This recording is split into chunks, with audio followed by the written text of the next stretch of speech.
ये कोई बंगाली हिंदू जुड़ना चाह रहे हैं, इनको मैं जोड़ता हूँ। हाँ जी, बंगाली हिंदू, बताएँ क्या कहना चाहते हैं? हाँ, सर ये क्वेश्चन है एक एक बेसिक लॉजिक का सर क्वेश्चन है। आपने कहा कि ब्राह्मणों ने ऐसा किया, उन्होंने इतना अत्याचार किया, ये किया, वो किया। सर ब्राह्मण तो सर सिर्फ ओनली 3% है सर इंडिया में, राइट? मतलब सर जो 97% पॉपुलेशन है, 3% पॉपुलेशन है, ये सर मालूम नहीं पड़ता कि सर ऐसा हो सकता है।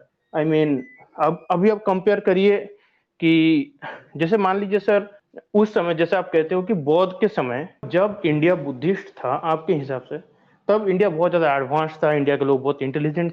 लेकिन सर ऐसा कैसा हो गया कि जब ब्राह्मण ही आए, जो ओनली एंड ओनली 3% पॉपुलेशन है, उन्होंने सब कुछ कैप्चर कर लिया, पावर में आ गए। फिर अभी सर आप देखो सारे ब्राह्मण मंदिरों में बैठते भी नहीं है, ये भी नहीं करते हैं। तो मैक्सिमम ब्राह्मण जो है वो तो वैसे ही मतलब मिडिल क्लास है। हाँ, मैं ये नहीं कह रहा हूँ कि कोई ब्राह्मण बहुत ऊपर नहीं गया है, जरूर वो लोग ऊपर गए हैं। अभी अभिजीत वो बैनर्जी कोलकाता के जो कि वेस्ट बंगाल से, उनको अभी नोबेल प्राइज मिला है 2000 आई थिंक 19 में इकोनॉमिक्स में। सिर्फ उनको छोड़ के या बाकी कुछ एक आधे चुने को छोड़ के हम लोग एजुकेशन के लाइन में थोड़ा बेहतर हो सकते हैं, लेकिन इकोनॉमिकली ब्राह्मण के इतना भी कोई वेल्थ नहीं है कि आप कह सको कि कभी हम लोग इंडिया में आके पूरा कैप्चर कर लिए। आपको नहीं लगता कि आपका ये आर्गुमेंट थोड़ा सा इसमें थोड़ा वीक हो जाता है? अच्छा, ओके। अच्छा, एक चीज़ बताइए मुझे कि अभी भारत में जितनी यूनिवर्सिटीज़ हैं, उसमें कितने प्रोफ़ेसर जो हैं वो ब्राह्मण हैं? सर वो एक सर जो यूनिवर्सिटी में जितने प्रोफेसर है, सर क्या वहाँ पे कोटा नहीं है? क्या वहाँ पे कोई रिजर्वेशन नहीं है? अभी सर कोई अपने उसके मेहनत से बावजूद कोई भी प्रोफेसर भी उसके उसके बावजूद भी वहाँ पे प्रोफ़ेसर जो हैं वो कितने हैं? यही तो मैं पूछ रहा हूँ। सर अभी अगर कोई मेहनत करके प्रोफेसर बन रहा है तो मतलब तो बाकी लोगों को मेहनत करने से अभी कौन आप रोक रहा है? अभी अभी आप यहाँ पे फिर फँस गए यहाँ पे। भाई यहाँ पे मेहनत की बात ही नहीं है, मेहनत क्या होता है? मैं कह रहा हूँ कि भूटान देश है। अब भूटान का कोई यूनिवर्सिटी होगा तो भूटान के लोग ही तो बनेंगे ना, भूटान के ही लोग बनेंगे। आप जाएँगे अगर वहाँ पे अमेरिका में जाएँगे, तो अमेरिका में अगर कोई यूनिवर्सिटी होगी, तो आप यहाँ से कितने भी इंडियन चले जाएँ, लेकिन वो एक लिमिटेड ही चीज़ तो आपको देगा ना कि आप मैं 2, 4, 5% ही मैं भारतीयों को दे सकता हूँ भई, बाकी तो यहीं के लोग होंगे। आज भी भारत में जो स्टेट यूनिवर्सिटी हैं या स्टेट लेवल के जो या नेशनल लेवल के ही जो एनआईटीज़ वगैरह हैं या फिर मेडिकल जो कॉलेजेस हैं, वो भी अपने स्टेट के लिए 50% रिज़र्व रखते हैं। कितना भी कोई मेरिटधारी हो, लेकिन 50% उनके ही स्टेट से आएगा।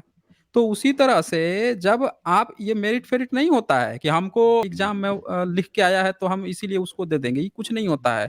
यहाँ हक और अधिकार की बात होती है। आपके घर में 4 मतलब भाई हैं, सुन लीजिए, आपके घर में 4 भाई हैं। आपके घर में आप ही सबसे ज़्यादा पढ़े-लिखे हैं, बाकी 3 भाई कम पढ़ा-लिखा, तो इसका मतलब थोड़े हुआ कि घर का बँटवारा हुआ, संसाधन का बँटवारा हुआ, तो आप कहेंगे कि हम सबसे ज़्यादा पढ़े-लिखे हैं, तो इसीलिए घर का सारा सामान हम ही लेंगे। ये कुछ नहीं होता है। बँटवारा संसाधनों का इक्वल होता है और गवर्नमेंट जो है, वो भारत के संसाधन है, वो रूलिंग क्लास है।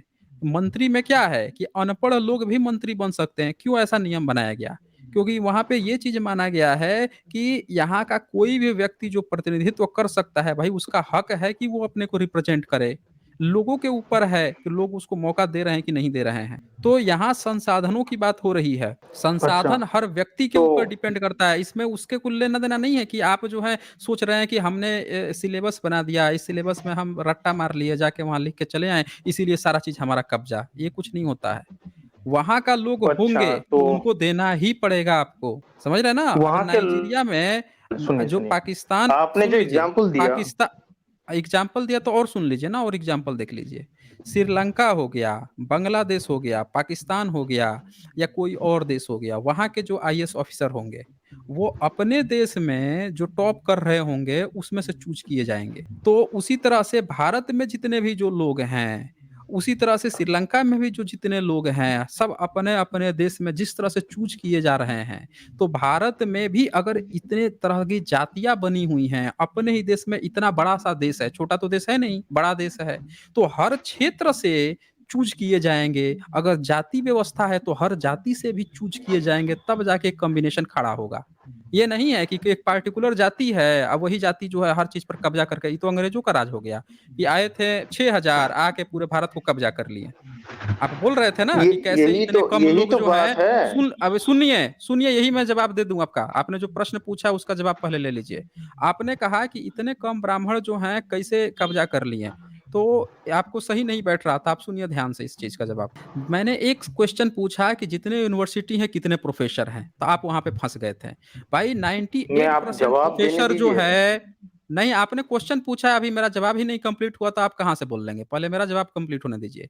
तो 98% कब्जा ब्राह्मण का है। अब फिर भी कोई भी यूनिवर्सिटी टॉप 200 में नहीं गई। इससे पता चलता है कि ब्राह्मणिकल सिस्टम जो है, जो उसने अपने धर्म ग्रंथों में लिख रखा है कि वो कोई काम धाम नहीं करेगा और दूसरों के पेट पर लात मारेगा और कब्जा करके हर चीज को और भ्रष्टाचार में लिप्त करके डिग्रेड करता है, कोई भी अच्छा क्वालिटी नहीं देता है। ये तो इससे सत्यापित हो गई।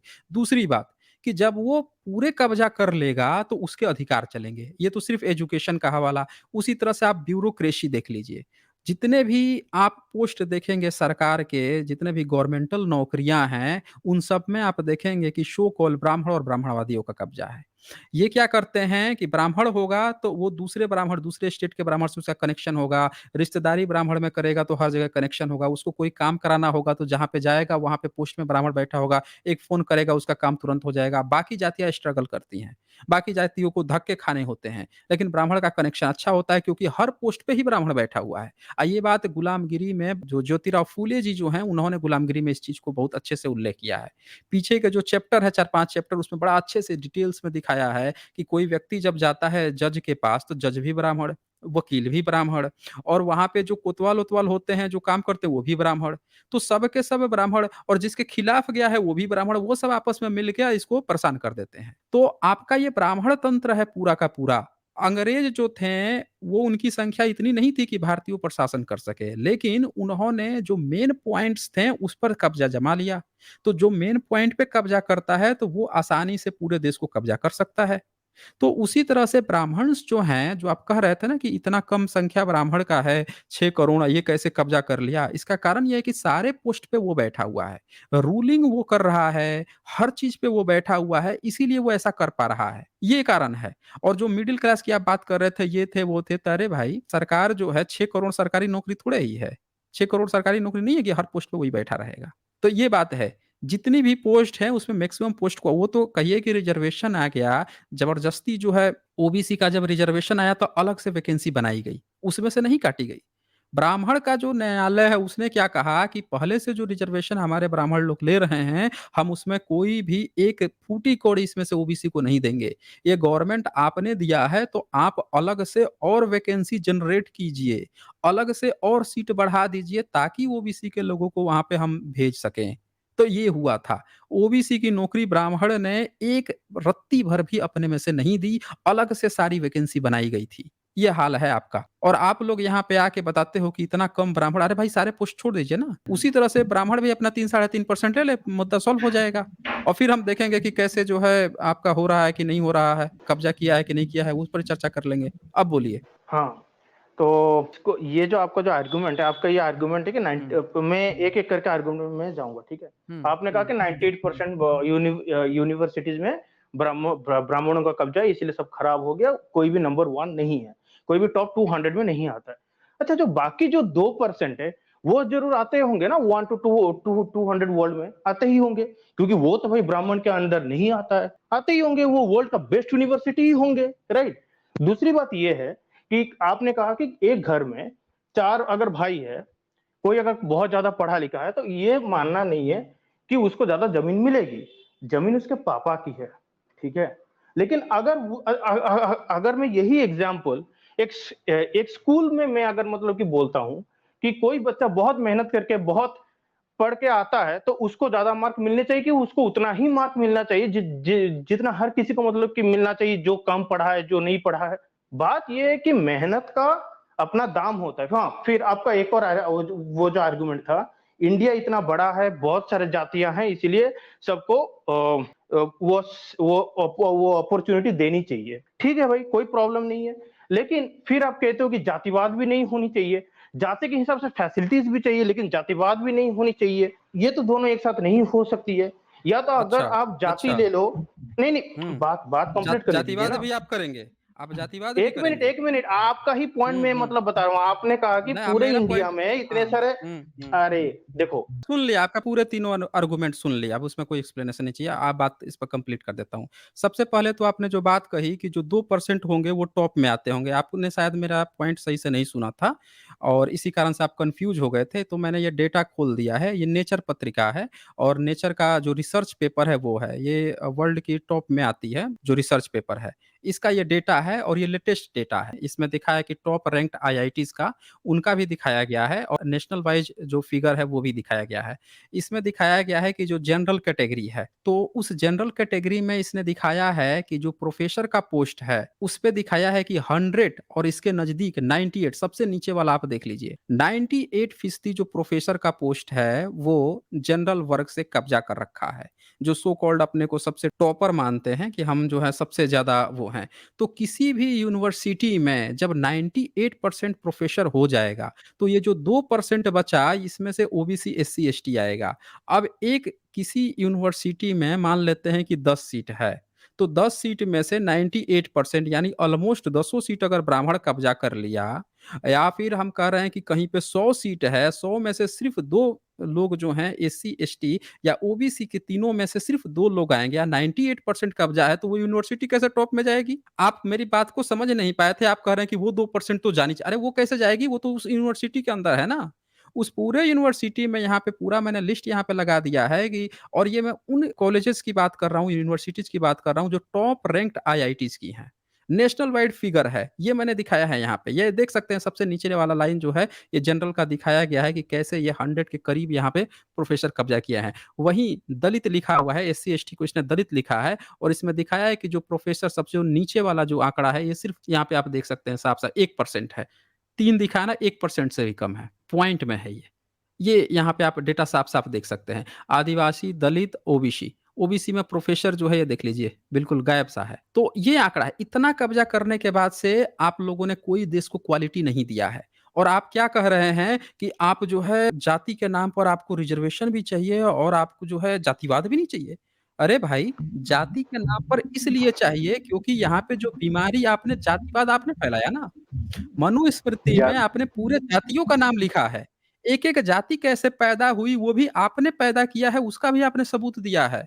पूरे मनुस्मृति चैप्टर 10 में आपने लिखा है कि कौन-सी जाति कैसे पैदा हुई और पैदा करने में भी आप ही ये जो सो कॉल्ड जनरल जिसको आप बोलते हैं सो कॉल्ड अपर कास्ट, जिसको आप द्विज बोलते हैं, जिसको आप कहते हैं कि सवर्णा जिसको कहते हैं, इन लोगों ने कैसे पैदा की है? ये आप लोगों ने जातियाँ पैदा की हैं और पैदा करने के बाद से जातिवाद कौन करता है? आप लोग करते हो।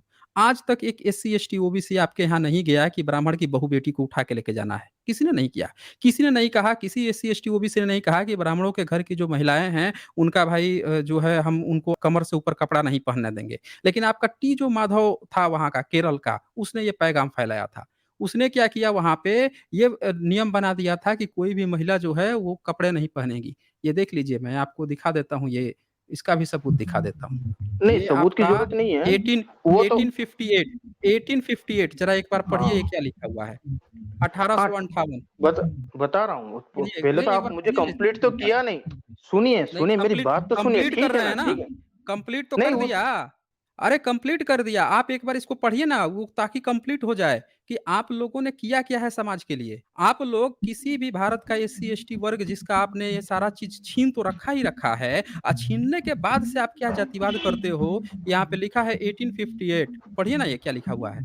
काहे नहीं पढ़ रहे हैं? आप लोग महिलाओं को 1858 ड्रेस अच्छा, अच्छा, अच्छा, अच्छा। हाँ, तो पढ़िए। अच्छा, अच्छा। अभिजीत बैनर्जी ने वो नोबेल प्राइज़ वो जीते हैं वो एक जो टू एक टू 2019 एक में। अरे भाई एक बार इसको पढ़िए पहले ये पॉइंट क्लियर होने दीजिए फिर आगे की बात करेंगे ना हम। पहले ये वाला मुद्दा क्लियर कर दीजिए।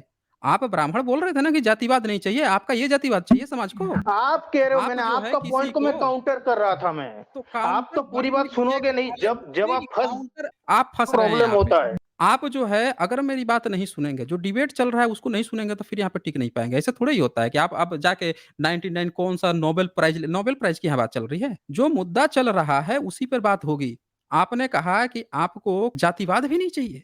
जाति के आधार पर रिजर्वेशन चाहिए, जाति हमको जातिवाद क्यों चाहिए भई? हम वो जातिवाद जो आपने यहाँ पे लिखा है कि महिलाओं को ये देखिए ये दीवान ऑफ ट्रावणकोर ये ब्राह्मण था टी माधवराव, मराठी ब्राह्मण था। Forbids law caste women from covering their breast in the public. बताइए ये महिलाओं को जो ब्रेस्ट कमर से ऊपर कपड़े पहनने वहाँ पे नहीं दे ये सब नियम पारित किया हुआ था। 1812-13 से ये सारी चीज़ें जो हैं उस समय ईसाई जो आए थे उन्होंने कहा कि ईसाई बन जाओ तब हम पहनने देंगे, वो सब लड़ रहे थे।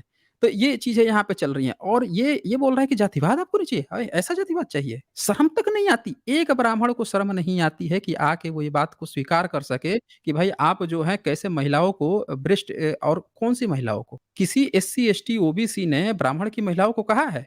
ये बंगाली हिंदू बोलेगा यहाँ पे, बंगाली हिंदू बन के आए हैं, ये ब्राह्मण है बेसिकली। ये बंदा ब्राह्मण है और ये आके इनको बचाना है लेकिन ये पॉइंट पर डिबेट नहीं करेंगे। जैसे मुद्दे की बात आएगी तो अब इनको नोबेल प्राइज़ पर हम बात करें। नोबेल प्राइज़ यहाँ बँट रहा है। यहाँ लोगों को कपड़े नहीं पहनने का हक दे रहे हैं, इसके लिए लोगों ने फाइट किया है। पानी नहीं पीने दे रहे हैं, इसके लिए लोग फाइट कर रहे हैं। इनकी नोबेल प्राइज़ पर हम बात कर लें। सारे प्रोफ़ेसर के जो पोस्ट हैं, इस पर कब्ज़ा करके ये बैठे हैं, पूरे हर जगह कब्ज़ा करके ये बैठे हैं, आके रो रहे हैं कि भई इनका ब्राह्मण जो है कैसे देश को गुलाम बना रहा था। सारी जगह छोड़ो ना, देखो फिर पता चलता है कि कौन गुलाम बना लिया। अंग्रेज़ जो है पूरे देश पर कब्ज़ा कैसे किया था? हर चीज़ को कैप्चर कर लिया था। तो ये पूरे देश को कैप्चर करके बैठे हैं, रो रहे हैं, कैसे कैप्चर कर लें? इनको समझ में ही नहीं आ रहा है। नहीं समझ में आएगा, इतना जल्दी नहीं समझ में आएगा। अब रखिए अपने पॉइंट को बंगाली हिंदू, क्या आपको समझ में नहीं आ रहा है?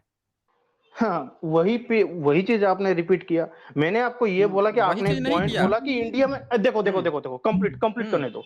आपने हाँ, कहा कि करें, इंडिया में कंप्लीट करें। इतना बड़ा इंडिया है हाँ, कर रहा हूँ। हुँ, इतना बड़ा इंडिया है, इंडिया में सारी जातियों को जैसे हुँ, आपने एग्ज़ाम्पल दिया एक घर का बहुत सारे मतलब कि 4 में से अगर कोई ज़्यादा पढ़ा-लिखा है, उसको भी वो इक्वल हक है, ये सब। तो इंडिया में हुँ। इतने सारे जातियाँ हैं, तो हर जाति को उसके हिसाब से परसेंटेज में वो मिलना चाहिए। मेरिट तो किसी गई भाड़ में, मेहनत गया भाड़ में। अच्छा, तीसरी कौन-सी बात मेरठ? कैसी मेरठ? कैसी कौन-सा गया? मेहनत? बोलिए। मेहनत अरे मेहनत मेरिट क्या? अभी अरे ओह! अच्छा, कौन-सी अच्छा। मेहनत? आपके यहाँ आप कोई लोगों को मेहनत ही नहीं बता है। रहा हूँ। आपके यहाँ कोई मेहनत नहीं है, बता रहा हूँ से नहीं चलेगा, शांत होके सुनना पड़ेगा। आपने कह दिया ना मेहनत भाड़ में गई, आपकी कोई मेहनत नहीं है, आपकी मेहनत अभी दिखा दूँगा मैं। आपकी मेहनत आपने मनुस्मृति में लिख रखी है। आप इनकी भाग गए क्या ये? देखिए ये भाग खड़ा हुआ। इनकी मेहनत दिखाता हूँ, इनकी ये मेहनत बता रहे हैं, ये मेहनत करते हैं। सबसे कामचोर जो जीव है, ये है ये। बता रहे हैं मेहनत करते हैं। ब्राह्मण जो है उसकी कोई मेहनत नहीं है। ये बंदा क्या किया है इसने, इसकी मेहनत क्या है ये 94 श्लोक देखें। 94 से भी पहले दिखाता हूँ चैप्टर 10 इनकी मेहनत करते हैं। एक रत्ती भर मेहनत नहीं करता। उसका काम क्या है? उसका काम है सिर्फ़ और सिर्फ़ अध्ययन अध्यापन वो भी किसका? तो वेद का। ये देख लीजिए 76 नंबर श्लोक। अध्ययन अध्यापन किसका? तो वेद का। 6 कार्यों में 3 काम याजन यज्ञ कराना, ये याजन वाला जो यजन याजन है यज्ञ कराना, अध्यापन और विशुद्ध दान लेना ब्राह्मणों की जीविका है। ये ब्राह्मणों की जीविका है। समझ रहे हैं? याजन अध्यापन किस चीज़ का? तो वेद का। विशुद्ध दान लेना इनकी जीविका है। ये मेहनत करते हैं, इनकी मेहनत भाड़ में जा रही है। कहानी गढ़ने चले हैं, ये मेहनत कर रहे हैं। अरे जो व्यक्ति न कभी फील्ड पे नहीं काम किया, बताइए डीआरडीओ संस्था जो है, एचएएल भारत में जो एरोनॉटिक्स का जो डिपार्टमेंट है या उसके लिए जो भी कंपनियाँ काम करती हैं या भेल हो गया, गेलसेल जितने भी हो गए, जितने भी भारत के नवरत्ना कंपनियाँ हैं, आप बता लीजिए इसमें सब में मेहनत का काम है। और ब्राह्मण जो है अपने धर्म ग्रंथ में लिखा है कि वो कोई भी मेहनत का काम नहीं करेगा, सिर्फ दान लेगा वो अध्यापन करेगा, पैसा भी नहीं लेना है क्योंकि वो वेद पढ़ा रहा है, वेद पढ़ाने का कोई पैसा नहीं लेगा, लेगा तो उसको नीच कास्ट बना देगा, ये भी लिखा है उसने, कि जो वेतन लेकर पढ़ाता है, वो नीच जाति हो जाता है, समझ रहे हैं ना? तो वो वेतन भी नहीं लेगा और ये बंदे जो हैं हर काम जाके आज भेल गेल-सेल में सब में कब्ज़ा किए हुए हैं। जब देश गुलाम था, तो बढ़ई का काम कौन करता था बताइए तो? तीर धनुष कौन बनाता था? तलवार कौन बनाता? ब्राह्मण एक बार भी बनाया? एक भी ब्राह्मण ने बनाया? नहीं बनाया। भाग काहे गए ये? देखिए, ये बंदा भी भाग गया। एक भी नहीं बनाया। जब नहीं बनाया तो आज जब देश हथियार बना रहा है, डीआरडीओ जो हथियार बना रहा है, वहाँ जाके देखिए सारा ब्राह्मण बैठा है। हर पोस्ट पे जाके ब्राह्मण काहे भैया? जब देश गुलाम था तब तो तुम नीच कर्म बता रहे थे, आज काहे? क्योंकि पैसा मिल रहा है। तो ब्राह्मण का काम है जहाँ पैसा मिल रहा हो वहाँ पे जाके बैठ जाओ। ये नौटंकी हम लोगों को पढ़ा रहे हैं। हर उस पोस्ट पे इनको देना चाहिए था। ये मेरिट की बात कर रहा है, उस समय मेरिट थी। अभी पूछ दीजिएगा कि भाई तुम बढ़ई को और उनको काहे नीच बोले थे? बढ़ई वाला काम, तुम काहे नहीं करते थे बढ़ई वाला काम? तो कहेगा कि भाई वो नीचे जाती है, उनका काम है, उनको दे दिया गया है, हम ये थोड़े करेंगे। तो जब वो नहीं करेंगे तो आज तुम काहे वहाँ पे जाके बैठ गया है? ये सारा काम मिलना जब मेरिट था, जो हथियार बनाते थे, तो हथियार बनने का काम सारे बढ़ई और लोहारों को देना चाहिए था। वो जाके डीओडो में बैठते, पोस्ट पे बैठते। तू काहे बैठा है वहाँ पे? ये भेल-गेल जितना भी मशीन का लोहा ल जितना काम है सब के सब उन जातियों को देना चाहिए था जो बना रहे थे, जिनको तुम नीच बना रहा था। पूरे मनुस्मृति में लिखा है कि ब्राह्मण एक कोई काम वाला काम नहीं करेगा। मेहनत वाला एक काम ये आज मेहनत बता रहा है, मेहनत का काम करता है। कोई मेहनत का काम नहीं है, बैठ के सारा चीज़ कब्ज़ा करके बैठे हैं, कहानी गढ़ने चले हैं यहाँ पे। दूध बेचने वाला नीच हो गया, आई बैठ के वेद गपोड़ रहे हैं तो ऊँचा जाते हो गए। यहाँ पे राहुल माली जो हैं वो लिखते हैं, ब्राह्मण साथियों, खुद को ब्राह्मण सबसे ऊपर कहना बंद करो। कास्ट सेंसस का समर्थन करो, आपका विरोध नहीं करेंगे बल्कि आपको लोग ही हमें सिस्टम में आने नहीं देते। बिल्कुल सही कहा है आपने राहुल माली, लेकिन इस धूर्त को देखिए, ये व्यक्ति जो भी आया था क्या कह रहा है, आपको कास्ट बेस्ड रिजर्वेशन चाहिए और जातिवाद भी नहीं चाहिए। ये जातिवाद करेगा हम लोगों के साथ, ये हम लोगों के साथ जातिवाद करेगा। तैयब नारायण यहाँ लिखते हैं, कितने मुसलमान, मुगल और अंग्रेज भारत में आए जो करीब 1000 साल तक राज कर पाए। हाँ, वही बात है ना कि कितने मुसलमान, एक उनकी भी तो संख्या इनसे भी कम थी, ब्राह्मणों से भी कम थी, फिर भी वो शासन किए। ब्राह्मण इतनी बड़ी संख्या है, ये आके यहाँ गाना गा रहे हैं। धूर्तता की भी एक लिमिट होती है। इनकी मेहनत कर रहे हैं, इनकी योग्यता बढ़ गई है। किताब में लिखे हैं कोई मेहनत ही नहीं करना है, आज हमको समझा रहे हैं मेहनत ही करते हैं। प्रकाश सदांशिव जो हैं वो कहते हैं, जय भीम। एसजे सर, इनको पूछें कि मेरिट होने के बाद और हर जगह कब्जा होने के बाद कौन से तीर मार लिए हैं? आज भी देश के हालत क्या हैं? अभी तक वही कास्टिज़्म, वही पॉवर्टी, वही इनइक्वल। तो वही तो मैं बोल रहा हूँ, आप पूरा ग्लोबल इंडेक्स उठा लीजिए, हंगर इंडेक्स उठा लीजिए, हैप्पीनेस इंडेक्स उठा लीजिए, मीडिया में सारा भरे पड़े हैं ब्राह्मण। आप मीडिया का इंडेक्स उठा लीजिए, हर इंडेक्स को इन्होंने नीचे से टॉप करा दिया है। जहाँ होगा वहाँ पे ये पूरी तरह से चाटुकारिता में लीन होगा, जैसे अकबर की चाटुकारिता करके उसको अपना इन्होंने शंकराचार्य के गोत्र का बना लिया, उस तरह से हर जगह चाटुकारिता उस चीज़ को डुबा देगा। और मेरिट का ये गाना बता रहे हैं, मेहनत करके पढ़ रहे हैं और दूसरों को बिना मेहनत के मिल रहा है। 1000 साल से ही पढ़ते आए हैं। बाकी लोग जो हैं 70-75 साल में, कुछ लोग तो अभी स्कूल में गए हैं तो उनसे इनको मेरिट चाहिए। 1000 साल तक ये पहले ज़ीरो पे जाएँ, 1000 साल तक सब लोगों को फुल फ्लेज सारे एससी, एसटी, ओबीसी को पढ़ने दिया जाए और 1000 साल तक सारे ब्राह्मणों को बिल्कुल उनको जैसे इन्होंने शूद्रों को किया था, उसके 1000 साल बाद जाके आप पूछे ना, जब 1000 साल बीत जाएगा, तब जाके टक्कर लें, मुकाबला बराबरी में होता है। तब आके 1000 साल बाद पूछे कि अब बताओ कि अब हमारे बराबर पहुँचे हो कि नहीं पहुँचे हो? तब बताएँगे ना पहुँचे हैं कि नहीं पहुँचे हैं। 70 साल में इनकी हवा खराब हो गई है। और डॉक्टर स्ट्राइकर यहाँ लिखते हैं, बंगाली बाबू, हिंदू महोदय जी, एनालॉजी आपके रॉन्ग एंड फाल्सियस हैं बिटवीन रिसोर्स के इक्वल डिस्ट्रीब्यूशन एंड किसी बच्चे का टॉप करना। बिल्कुल सही कहा है आपने। उनकी दिक्कत क्या थी कि वो सुन नहीं रहे थे, अपनी बातों को जबरदस्ती थोप रहे थे, ऐसे डिबेट नहीं होता है। जब मैं अपनी बात रख रहा हूँ, हमारी बात पूरी सुन लोगे तो हम भी आपकी बात पूरी सुन लेंगे, नहीं सुनोगे तो टिक नहीं पाएंगे ना ये। और लॉजिकल फाल्सी तो यूज ही कर रहा था। ट्रूथ सीकर यहाँ लिखते हैं, ostrich is a unique bird who put his head in sand to avoid and run away from situation, but this time can feel the BP increase to laughing हो loud. बहुत खूबसूरत आपने, बहुत खूबसूरत। ये बिल्कुल सही उस कॉलर पे बैठती है जो सोचता है कि हम सारा प्रॉब्लम जो है एससी एसटी ओबीसी पर ही थोप दें। समझ रहे हैं ना? ये वैसी हालत है, एक लड़की जा रही है, कुछ लड़के छेड़ रहे हैं और आप जो है, लड़की घर पे आई, कंप्लेन की घर से कि मैं रास्ते से जाती हूँ तो लड़के छेड़ रहे हैं। आपने लड़की को ही ब्लेम पूरा कर दिया कि तुम्हारे में ही गलती है, तुम कपड़े कम पहनती हो, तुम ये करती हो, तुम करती हो, तुम्हें ये, तुमको पढ़ने की क्या ज़रूरत है, तुम घर में रहो, तुम घर का काम करो। 50 तरह की चीज़ें आपने उसी पर उठा के थोप दी। ये सारे ब्राह्मण जो है यही कर रहे हैं। बिल्कुल सही दिया है आपने ऑस्ट्रिच का कि बालू के भीतर सर घुसा लो और सोचो कि पूरी दुनिया जो है, मैं भाग लिया यहाँ से। बिल्कुल सही एग्ज़ाम्पल दिया आपने तुलसीकर जी। डॉक्टर स्ट्राइकर जो हैं ये लिख रहे हैं, खिसियाई बिल्ली खंबा नोचे। बिल्कुल सही कहा है आपने, यही हाल है इनका। और रेयांस जो हैं वो लिखते हैं, SJ sir, privatisation is good for economy but in US every medium and large size private companies have to offer some percentage to the minorities. If SC/ST gets 15 to 30% quota in private sector, this will be a game changer. बिल्कुल सही कहा है आपने, private sector में reservation होना चाहिए था, private sector में अभी इन लोगों का कब्जा है। अगर देश को आपको बढ़ाना है और ब्राह्मण जो है, जो मानसिकता पहले ब्राह्मणों की थी, जिस आधार पर ये चीज़ चला आया है, वही मानसिकता आज के इन सारे ब्राह्मणों की है। अगर कुछ ब्राह्मण को ऐसा लगता है कि हाँ, चीज़ें गेम चेंज होनी चाहिए, भारत की चीज़ें चेंज होनी चाहिए, तो ब्राह्मणों को सबसे पहले इस बात का समर्थन करना चाहिए कि एससी, एसटी, ओबीसी को हर पोस्ट में, हर फील्ड में टॉप पोज़ीशन पर पहुँचावे। ये गवर्नमेंट की ज़िम्मेवारी है, हर उस व्यक्ति की ज़िम्मेवारी। भाई ये बताइए कि घर में बाप होता है, तो बाप बच्चों को पढ़ाता है या बच्चा बाप को पढ़ाता है? एक बाप जो है उसके ऊपर ज़िम्मेवारी है ना कि उससे जो नीचे हैं, जो नौसिखुए हैं, जो बच्चे हैं वो कुछ नहीं जानते उनको सिखाए, उनको ट्रेंड करे। बड़ा भाई जो है उसकी ज़िम्मेवारी होती है कि छोटा भाई नासमझ है उसको समझाए, उसको ट्रेंड करे, उसकी ज़िम्मेवारी है। तो यहाँ पे अगर ब्राह्मण को लगता है कि उसने सदियों से विद्वान होने का राग अलापा, सभी वर्णों का स्वामी, भूदेव का स्वामी होने का राग अलापा, हर चीज़ का लाभ लिया, तो ये उसकी ज़िम्मेवारी भी है कि रिसोर्सेज़ का डिस्ट्रीब्यूशन करे।